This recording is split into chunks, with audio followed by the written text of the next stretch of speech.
The young man leaned forward and pointed his finger directly at the old man's face. Not at the crowd, not at the stage. At him. The man sitting quietly behind the black grand piano, hands folded in his lap, a plain navy jacket, white hair resting just above his collar. The man who had come in off the street an hour ago ordered a tea and asked the bartender if he could sit in the back. "Hey," the host's voice cut across the room, sharp, amplified.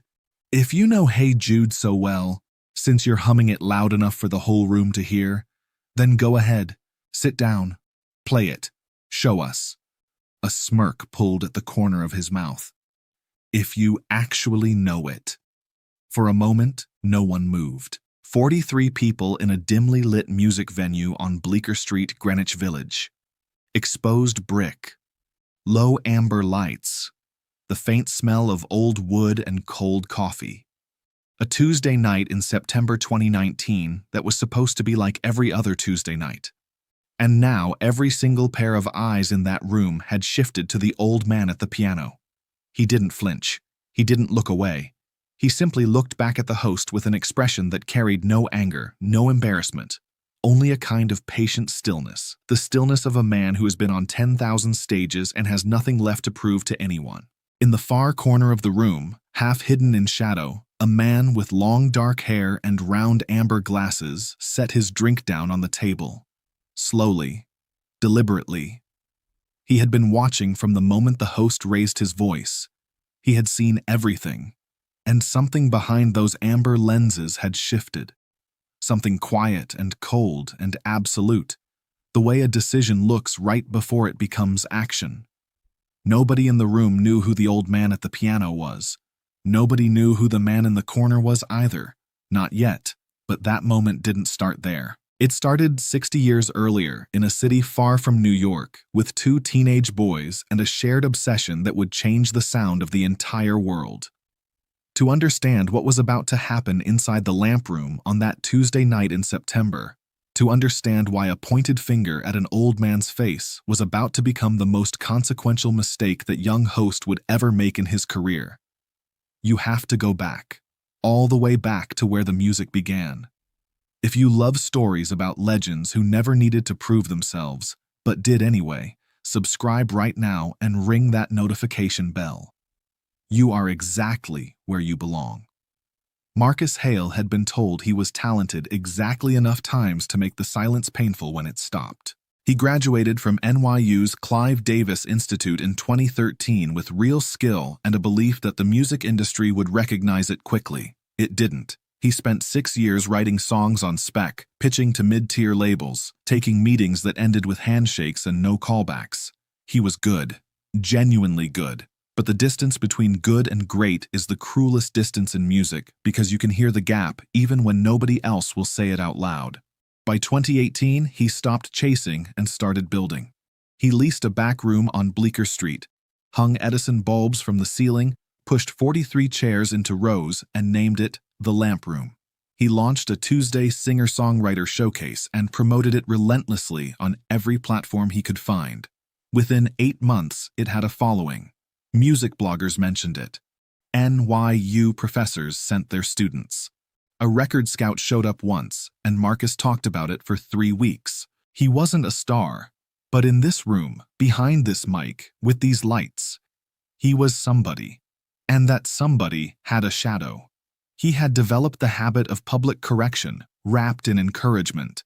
When a performer went flat, he would say, "Beautiful energy," with a half-second pause that made beautiful sound like a consolation prize. When someone ran long, he tapped his watch against the mic stand, just once, so the whole room heard it without him having to say a word. He wasn't cruel. He was something more damaging than cruel. He was a small man in a small room who had confused authority over a stage with authority over music itself. On the night of September 17th, 2019, Paul McCartney had no intention of being in Greenwich Village. He had finished a private dinner on West 12th Street, stepped outside for air, and simply started walking the way he always had. No destination, no plan, just movement and the city and whatever the city offered back. He had written Blackbird this way. Eleanor Rigby had started on a walk like this. He heard piano through an open side door and stopped. He went inside, ordered tea, sat at the back, listened to 4 acts with his eyes half closed. He was not there to perform. He was there to listen. But Marcus Hale was already watching him.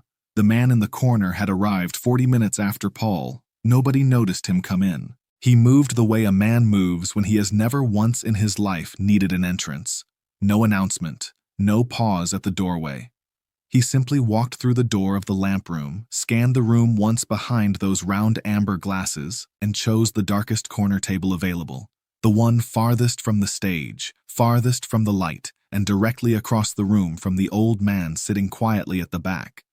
He ordered a whiskey. He sat down. He watched. He was 78 years old, dark hair touching his shoulders, a slim black jacket with the collar slightly open. He looked like a musician the way certain men look like exactly what they are, not because of how they dress, but because of how they hold the space around them. Like the air knew who he was and made room accordingly.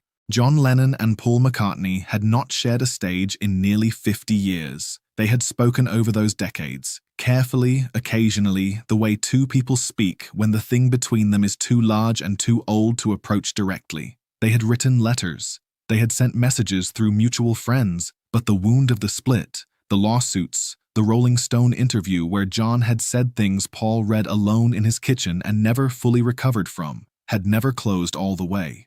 What they were to each other had no clean name, not friends, not enemies, something older and more complicated than either word could hold. Tonight, they were in the same room by accident, or something that looked like accident. John had seen Paul the moment he walked in, had watched him settle at the back table, had watched him move quietly toward the piano when the last act finished, had watched Marcus cut him off with that smirk and that pointed finger and those words, "If you actually know it," hanging in the air of the room like something that needed to be answered. John picked up his whiskey, set it back down without drinking. Then Marcus's voice hit the brick walls one more time, sharp and amplified and absolutely certain of itself. And John Lennon stood up. Don't move. What happens when John crosses that room and these 2 men face each other for the first time in decades? Nobody in that club will ever forget it. Stay with us. John didn't walk to the stage.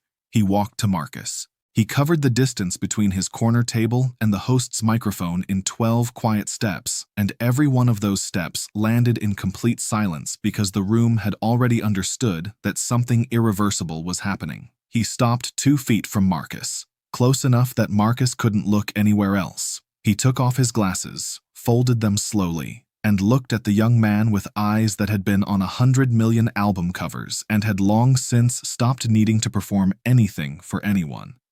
"Do you know who is sitting at that piano?" John's voice was low. No theater in it, no performance. Just a question with the weight of a statement behind it. Marcus blinked. His microphone hand dropped slightly. Sir, I don't know," John said quietly. "You don't." He held Marcus's gaze for 2 more seconds, long enough for the entire room to feel it, then turned and looked across the lamp room at the old man behind the piano. And Paul McCartney, for the first time since sitting down, looked back at him. 50 years of history moved through that look. Everything they had been to each other, everything that had broken, everything that had never fully healed and never fully died. The room felt it without understanding it, the way you feel a frequency before you can name the note. John gave a single nod. Paul placed his hands on the keys. He didn't announce the song. He didn't look at Marcus. He didn't perform for the room. He simply found the opening position, the same position his hands had found in a London recording studio in 1968 when he was 26 years old and trying to write something that would make a young boy feel less alone in the world. And he played. The first 4 notes of Hey Jude moved through the air of the lamp room like something that had always been there, waiting for someone to let it out. Nothing happened in the first 2 notes. On the 3rd note, a woman in the front row looked up from her drink. On the 4th note, the conversation at the table beside her died mid-sentence. Because there is a difference. An unbridgeable, undeniable difference between a song being played and a song being inhabited. Every person in that room had heard Hey Jude before. They had heard it on the radio, at weddings, through car speakers, in supermarkets. But they had never heard it like this. They had never heard it played by the hands that invented it, carrying every single year between 1968 and this Tuesday night inside every single note. By the time Paul reached the second verse, there were people crying. Not politely, not sentimentally. The involuntary kind. The kind that rises in you before you can decide whether to allow it. The kind that comes from being suddenly and unexpectedly close to something completely true. John stood at the edge of the stage. He was not crying. But his jaw was tight and his eyes were absolutely still, fixed on Paul's hands moving across the keys, and anyone who had ever studied John Lennon's face across 50 years of photographs would have recognized exactly what that stillness meant. It meant he was feeling something he had no words for yet. When the last note faded, Paul lifted his hands from the keys and placed them in his lap. 6 full seconds of silence filled the room, the deepest compliment an audience can pay. And then the sound rose like a wave breaking.